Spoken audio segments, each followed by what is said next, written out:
Welcome to Between the Lines. Al Travis, one of my favorite guests of all time, Senator John Hoffman's on. He's going to explain what's going on in the state of Minnesota and what's with the ducks in his backyard. That's coming up next on Between the Lines.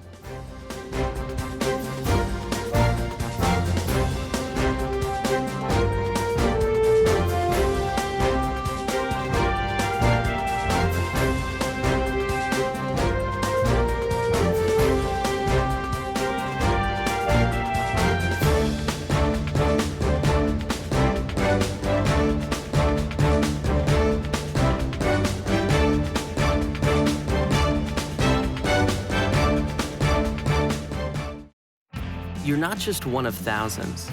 You're not just a face in the crowd. You are unique. You're a name. You're a talent. You are an individual. Here, you're more than a student. Here, you're a friend. At Bethany, you are anything you set your mind to. A place where teachers know your name and friendships last a lifetime. Let Bethany Lutheran College become your family. While a lot is changing in our world, at Mediacom, our focus remains the same, making sure you have the fastest, most reliable connection possible. During this critical time, we know your needs are changing. You may be working or learning from home, relying on telemedicine, or finding new ways to keep everyone entertained. If you need more speed, call or go online, and Mediacom will double your speed immediately for as low as $10 more a month for 1 year.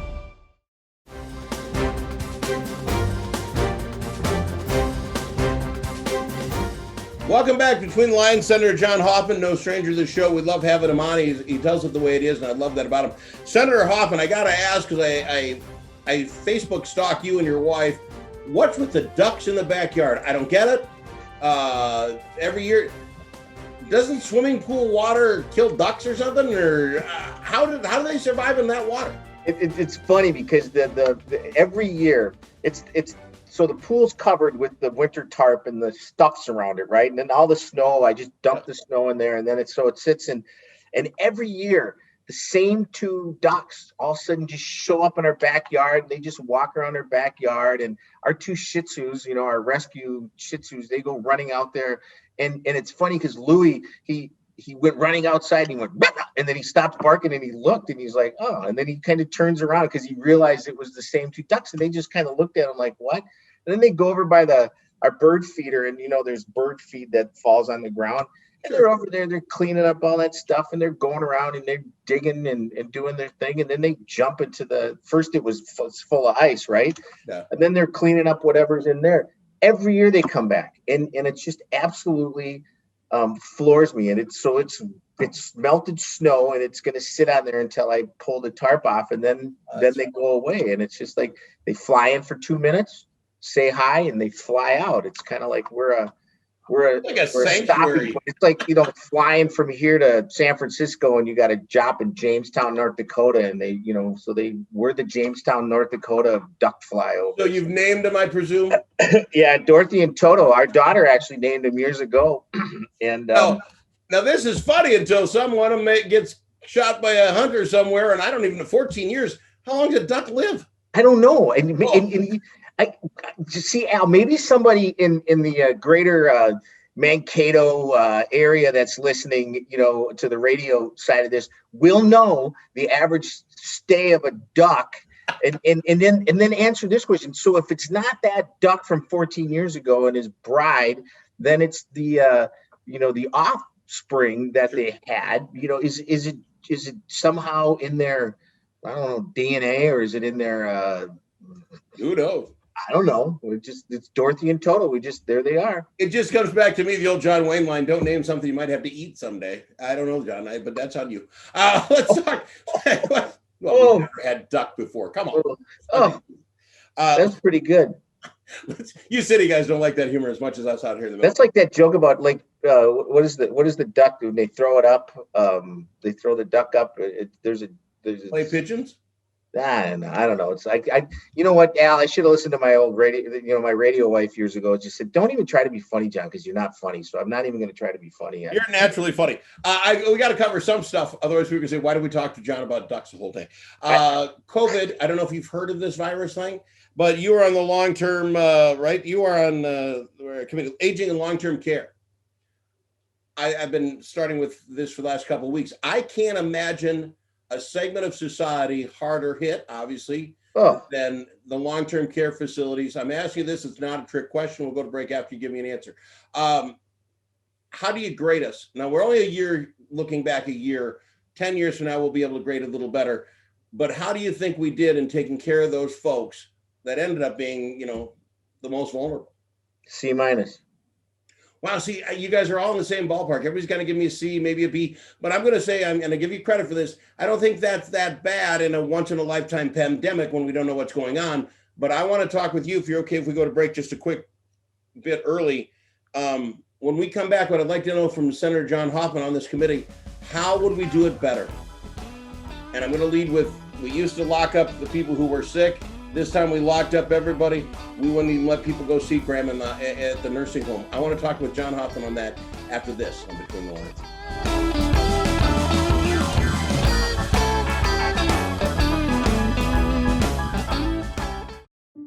Right now, millions of people and billions of devices are connected to the internet. Homes, businesses, hospitals, schools. The security and reliability of these connections are more important than ever. That's why at Mediacom, we've built a network to protect them. A network that sees threats, fixes problems before they occur, and keeps you going with 99.99% network reliability. At a time when kids may be confused by an invisible villain, there's an elite group helping them understand and be safe. They're fighting what's out there by staying in here. They are the Stay Heroes. Meet the Great Hygiene, expert at washing hands and disinfecting surfaces and objects. Dr. Distancio is a master of physical distancing and virtual playdates. And General Fields uncovers emotions and harnesses positivity. Your kids can become Stay Heroes too. Learn how at stayheroes.org. You're not just one of thousands. You're not just a face in the crowd. You are unique. You're a name. You're a talent. You are an individual. Here, you're more than a student. Here, you're a friend. At Bethany, you are anything you set your mind to. A place where teachers know your name and friendships last a lifetime. Let Bethany Lutheran College become your family.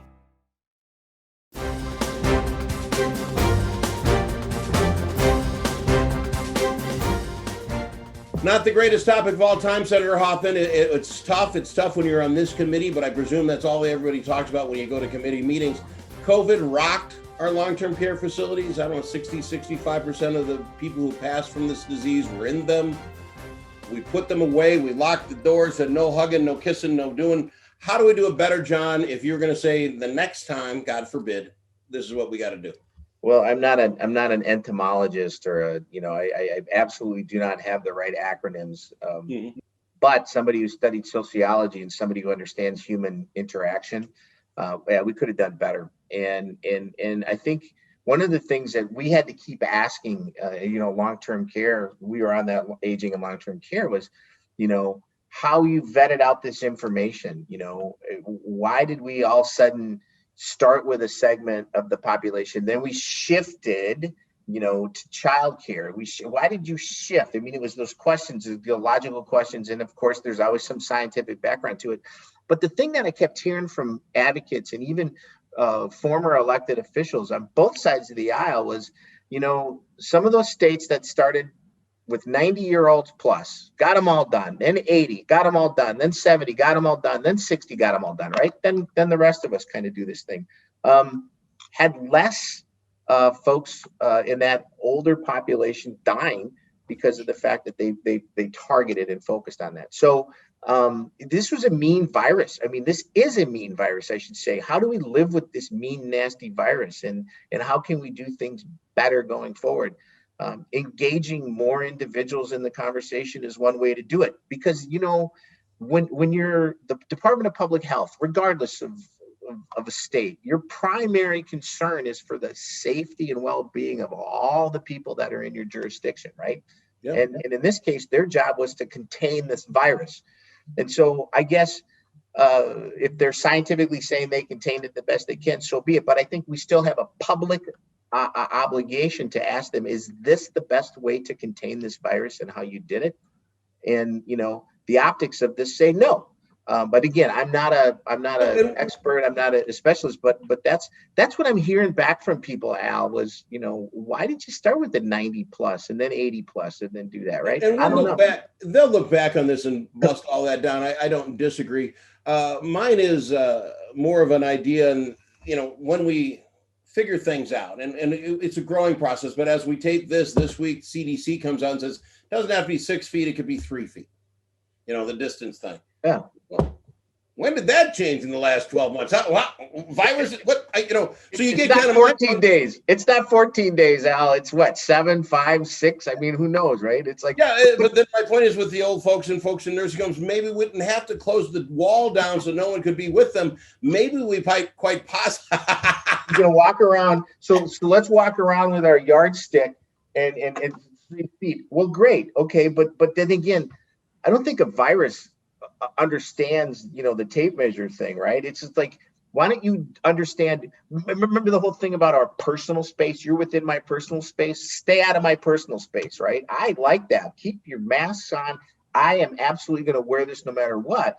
And because you know what? At least it makes me feel better about that. But it's kind of like that. Common sense needs to come back, Al, in some of this stuff, right? I agree with it. Back to common sense. Common sense isn't good for everybody. I'm at the point now. The guys come out at the beginning, don't wear the mask, and I think they want to get them to the doctors. I get it, but now it's like, heck, you wear a sock over your head. That's considered a mask now. It's like anything goes, and I get it. I think it's what you're saying. I feel better. I feel protected. I don't know if that mask you showed has got 95%. I don't know.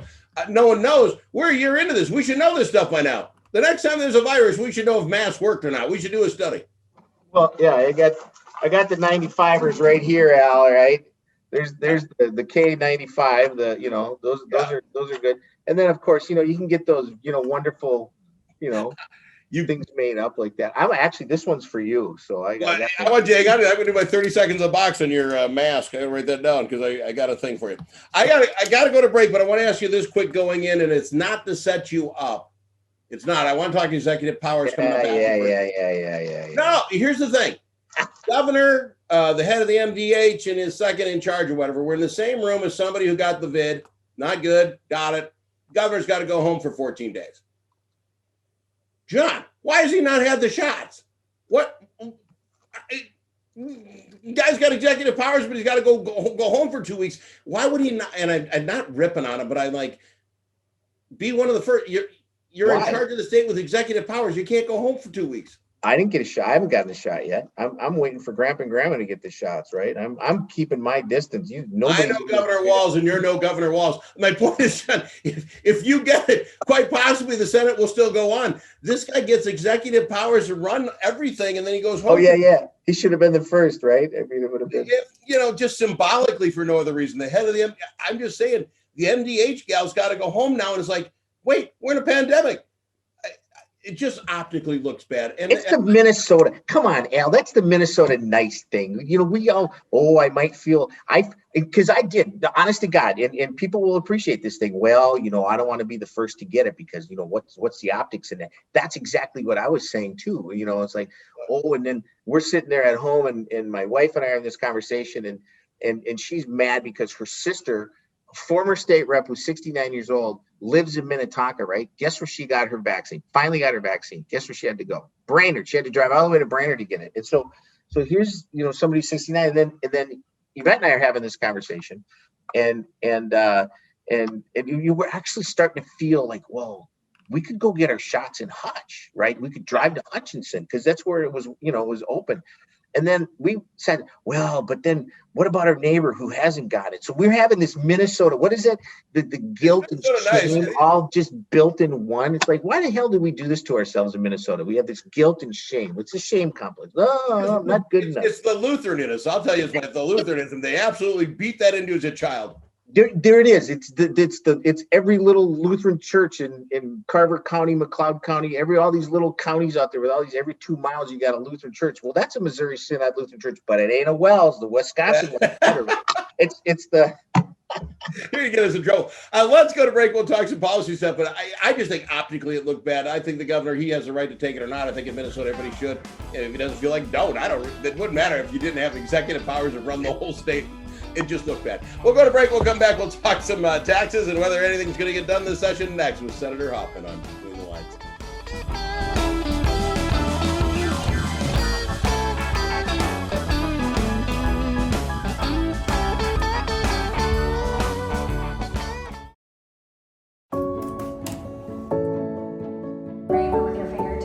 I don't know how we would have survived without Mediacom. We have 5 kids, my wife and I, and we have Mediacom for all of our internet and all of our cable services. So I'm stuck in my house, but at the same time, I'm connected to people all over the world, and it's been fantastic.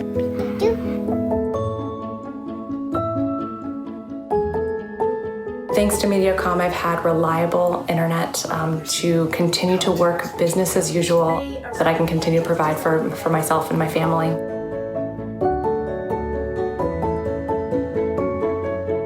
Right now, we all feel like the world is in a standstill. The internet has played a huge role in allowing us to stay connected to our jobs and the kids' schooling online and finding fun and creative ways to stay connected with the ones that we love. We couldn't do it without Mediacom.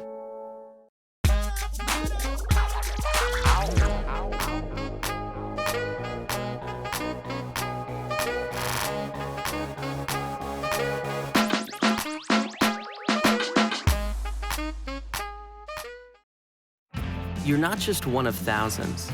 You're not just a face in the crowd. You are unique. You're a name. You're a talent. You are an individual. Here, you're more than a student. Here, you're a friend. At Bethany, you are anything you set your mind to. A place where teachers know your name and friendships last a lifetime. Let Bethany Lutheran College become your family.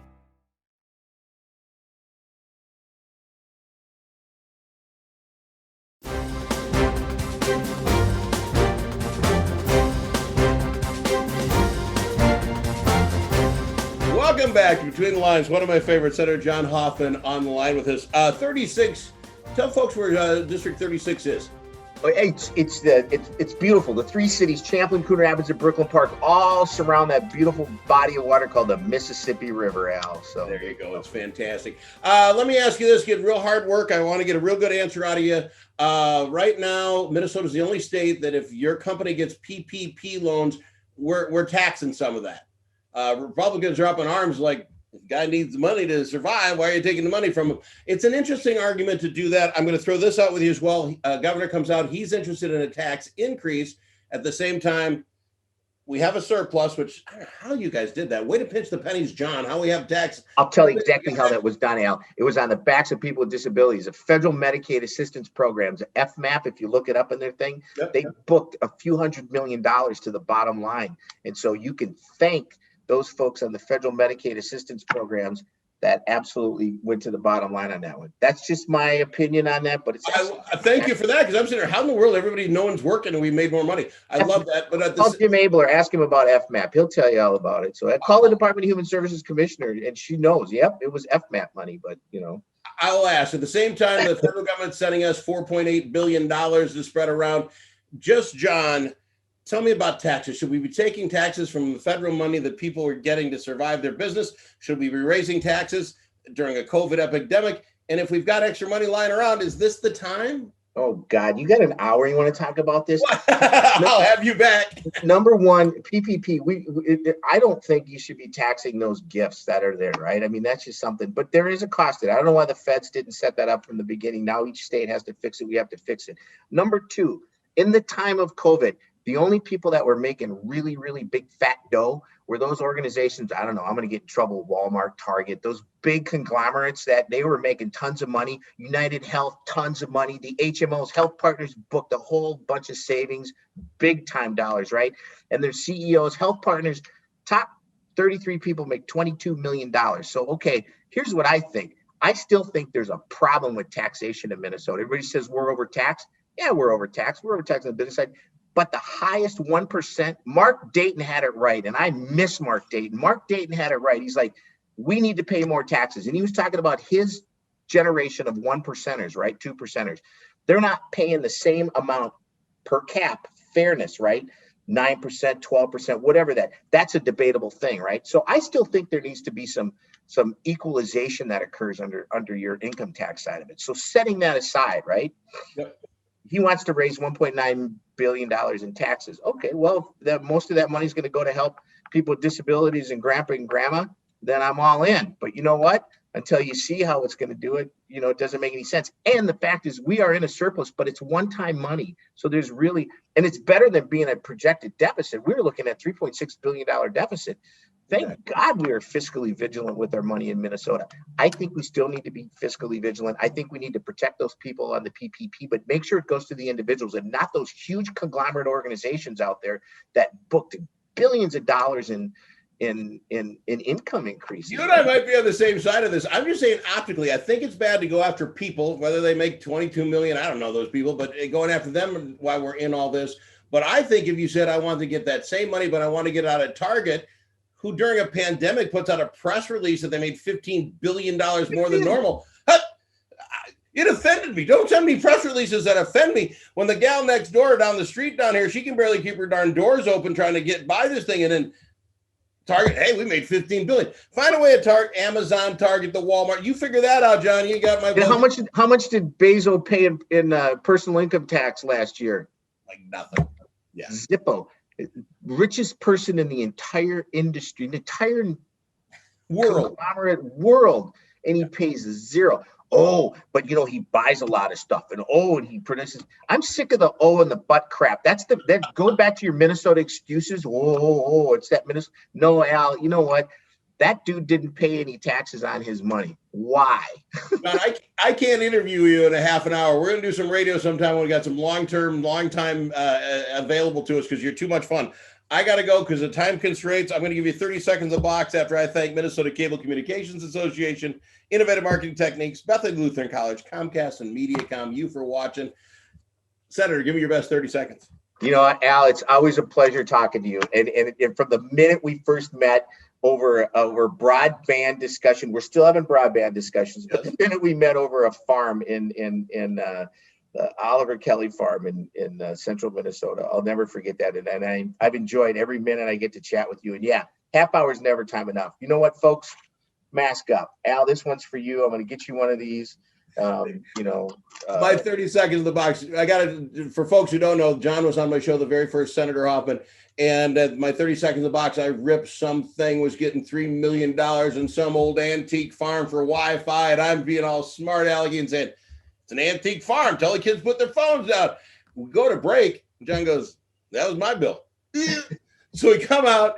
John handles it fantastic. He invites me out to the farm to see how it works. So we shot 3 shows out there. Absolutely. Since that time, John and I have been very good friends. I love him to death. My mask thing is exactly what you pointed out, Senator. 1 year ago, no one knew what a Zoom was. 1 year ago, you could get those little white, masks when you're sanding stuff down. I knew what they were. And only in America, God bless America, can you go from 1 year later, you can get a mask with your name on it, your logo on it, different colors, different sizes. You can get them with that copper infusion so your joints don't hurt. God love America. Remember just a year ago, we didn't have enough masks. Right now, it's advertised on TV all the time. You can't not get a mask. God love America. God love you for watching. We'll see you all again next week.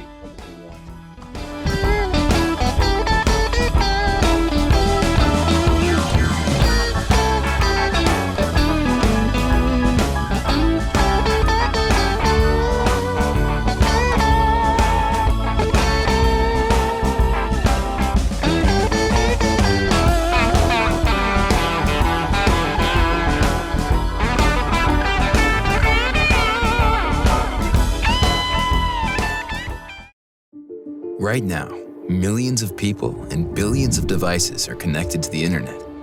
Homes, businesses, hospitals, schools. The security and reliability of these connections are more important than ever. That's why at Mediacom, we've built a network to protect them.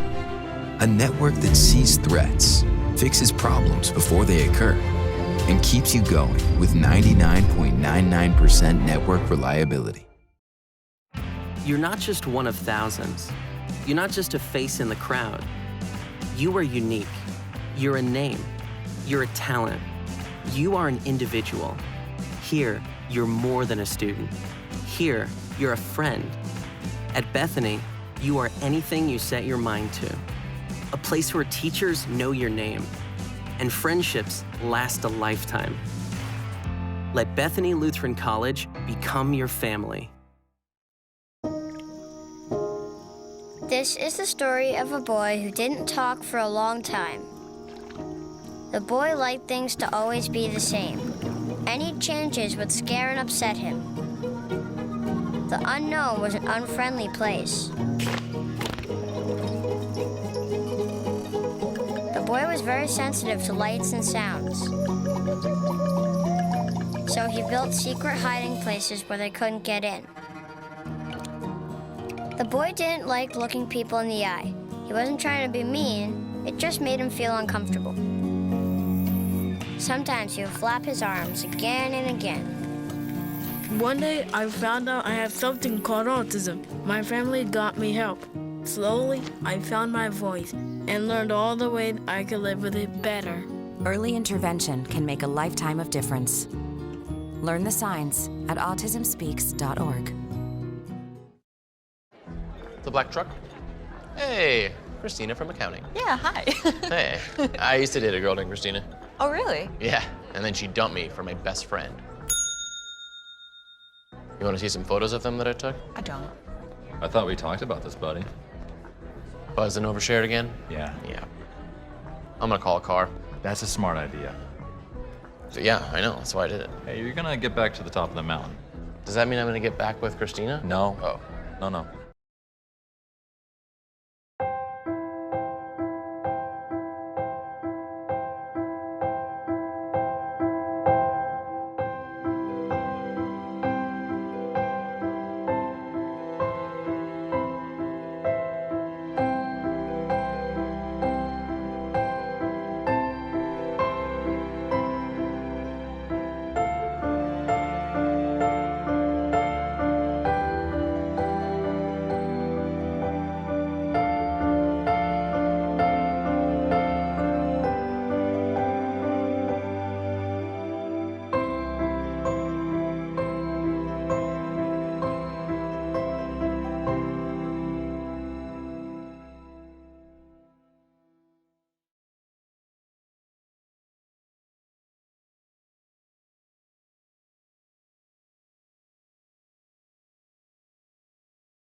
You're looking at me in the future. Okay.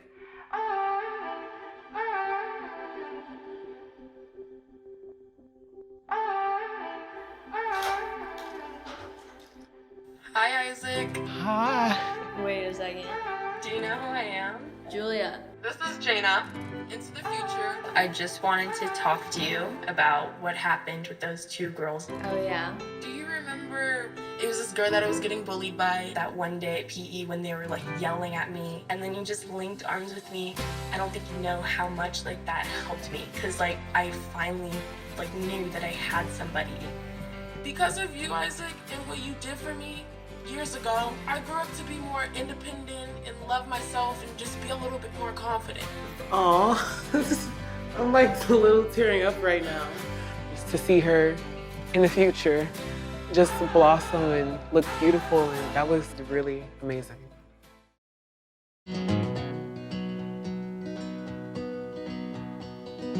Things could be stranger, but I don't know how.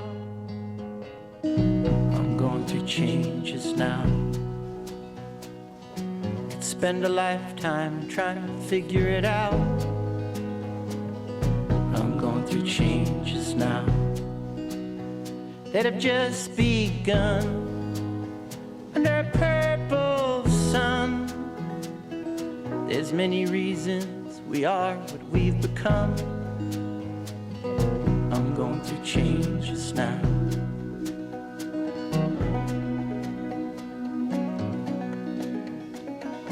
Things could be different, but I don't know how. all of the strangeness. I'm going through changes now.